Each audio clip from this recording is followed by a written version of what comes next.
Dear students, we are doing the accounting module, and all the introduction part we have covered, the types of accounts we have covered, rules for accounts we have covered, and journalizing the transactions and balance sheet equations. Now from journal, the next step is subsidiary books. That means the division of journal. So in this module, module 6, we are going to cover the subsidiary books. We have 8 subsidiary books, and in this module I am going to cover purchases book. So the first thing is meaning of subsidiary books. What is the meaning of subsidiary books? So subsidiary books is also known as books of original entry, special journal, special purpose subsidiary books, day book or special journals. So let me tell you what is the need for subsidiary book. See, if it's any organization, forget about the small organization and medium size organization. If it's a big organization, the number of transactions happening will be quite large. Number of transactions will be happening every day. So if you want to record everything in the journal will be too voluminous. It will be very difficult to trace the transactions. So the simple thing what we can do is we can classify the transactions. That is why the advantage of subsidiary books. We are dividing it into 8 subsidiary books. Sales books, sales returns, purchases, purchase returns, bills payable, bills receivable, journal proper, and cash book. So these are the 8 subsidiary books. So any transaction related to this item we will be recording in the subsidiary books. So that is the main advantage of keeping the subsidiary book. So the one more advantage is that if you classify the transactions and post it into the respective books, respective subsidiary books, posting from them to the ledger, posting from there to the ledger will also be easy. Then subsidiary books are the subdivisions of journal. I told you we are dividing it into 8, and the 8 subdivisions of journal are the 8 subsidiary books we are going to learn. And subsidiary books are used for efficient bookkeeping. Transactions are classified and each transaction will go to the respective subsidiary book. That is the advantage. Now divisions of journal. I have already told you there are 8 subsidiary books, and first subsidiary book is purchases book, sales book, purchase returns book, sales returns book, bills receivable book, bills payable book, cash book, and journal proper. Now I have given a diagrammatic representation of subsidiary books. Just a box. If you divide it into 8, I have put 8 subsidiary books in the diagram. So that means you will remember. So this is easy to remember. It is represented in the help of with a diagram. Now advantages of subsidiary books. So the first point is when journal is divided into various subsidiary books, we can get the required information at a glance. How much we purchased, how much is the credit purchases, how much is the credit sales, what is the cash balance. All these details immediately by referring the subsidiary book we can get a decision, we can get the information. Now ledger postings are very easy. From purchases subsidiary book, we can immediately post it in the ledger. Similarly, all the subsidiary books, ledger postings are very easy. Whereas it will be very voluminous. If all the transactions are recorded in the journal, it will be very difficult, and it will be very voluminous also. We have to trace for each and every transaction. It will take a lot of time. Now, subsidiary books are helpful for management to take decisions, appropriate decisions, whether we have to reduce on purchases, whether we have to increase the sales, how much cash position should improve, all the decisions they can take. Now, continuing with that, subsidiary books are used to record transactions of similar nature and systematically and in a proper manner. All the credit purchases, all the credit sales, all the cash transactions, each and every item will go to the respective subsidiary book. Now helps in division of work. We can divide the work and make people responsible for maintaining the subsidiary books. Now detection of errors and frauds are also possible. If somebody is responsible, meaning if they are doing some mistake, then they will be held responsible for that. So they are accountable. Or then next point is all subsidiary books provides lot of information. All the information, what all the daily credit purchases, what all the sales returns, purchase returns, cash, everything we can get from the subsidiary book. Now helps to implement internal control system in the organization. Internal control system is very, very important. Any organization, whether it's a small organization, medium organization, or a large organization, because if there are chances of errors and frauds, but we are in the subsidiary book, we are making people responsible. So they are answerable for any error or fraud. So the proper internal control system can be maintained in the organization. But there are certain limitations also of subsidiary books. One is subsidiary book system is good only for large organizations. Whereas it's for small and medium organizations, the number of transactions are less and they can only maintain that. Maybe few employees will be able to maintain all the records. Whereas large organizations, they have to maintain the subsidiary books. Next is, system is expensive as different journal books and number of employees are involved. That is why we are telling that only big organizations can afford. Lot of employees are required for maintaining the subsidiary books. Now, coordination among different employees will be a difficult task. If there is no proper coordination, then the organization cannot function properly.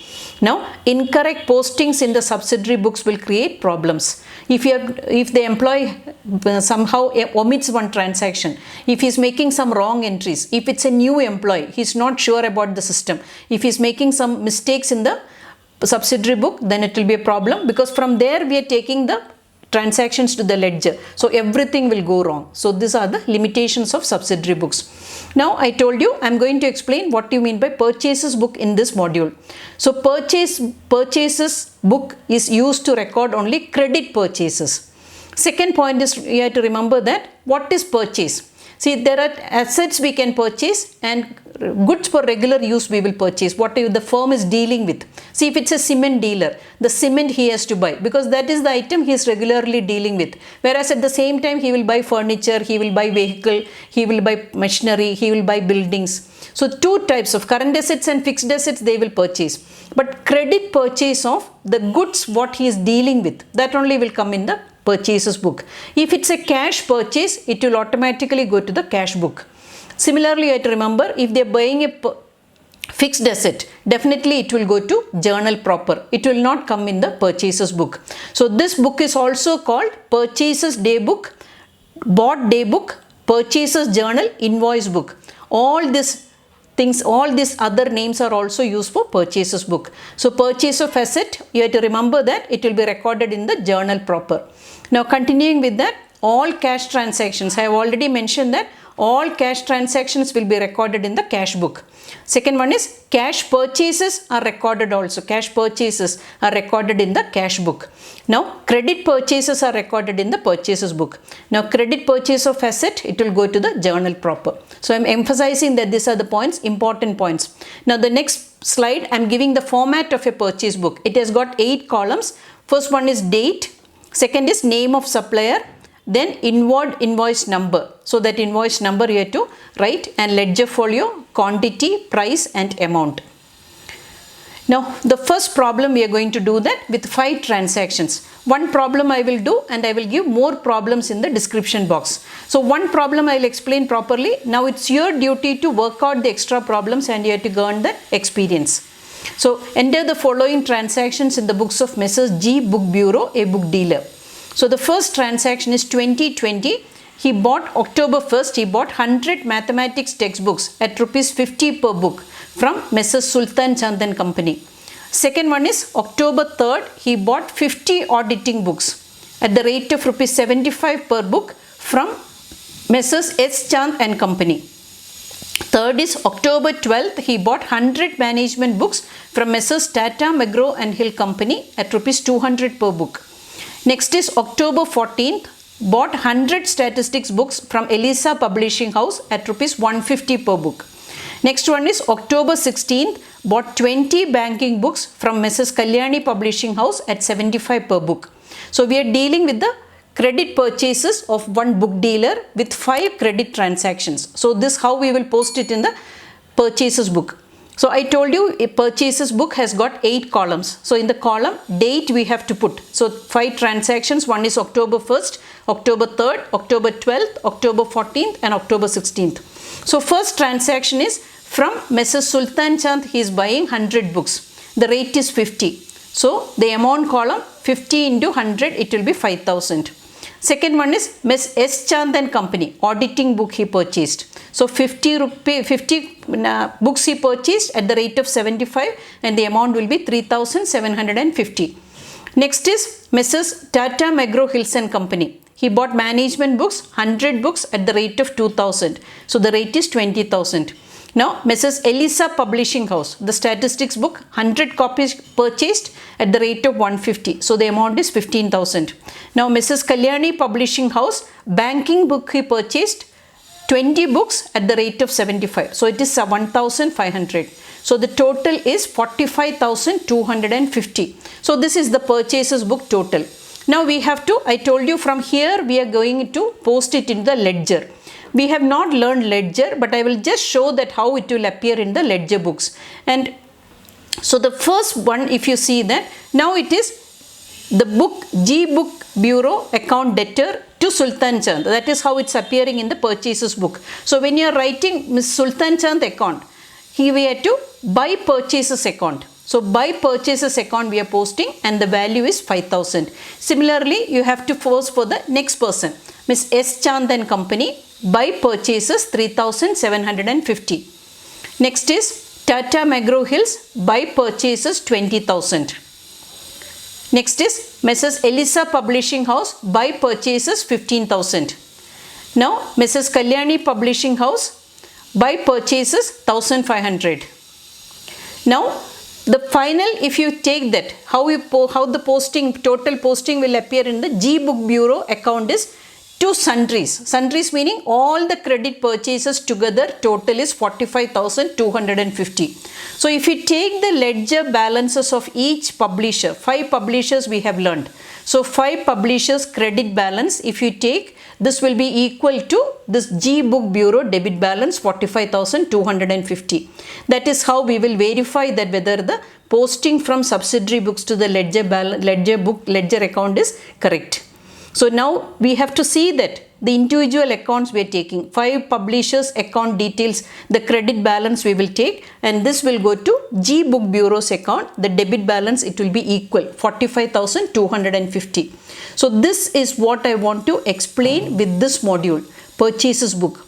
So you have to remember that it's very important, you have to remember that credit purchases are only recorded in this journal. If it's a fixed asset, then it will go to journal proper. Cash purchases will go to cash book. It will not come here. And the specimen of the purchases book, you have to remember that it has got 8 columns. And you have to, first you have to make the entries and then you have to show the ledger accounts, how it will appear in the ledger. You have not learned ledger at this point, but you can show that how it will appear in the ledger. Then you can cross check that whatever the credit balances in the book dealer's account, that total you take and you check with the total of this book dealer, G book bureau. He bought the books from these 5 dealers. So that is tallied, then the account is correct. So this is how we are checking the double entry system of bookkeeping also. So this purchase book is important. You have to remember that what all questions I am giving in the description box, you have to do that. Then only you will get the experience.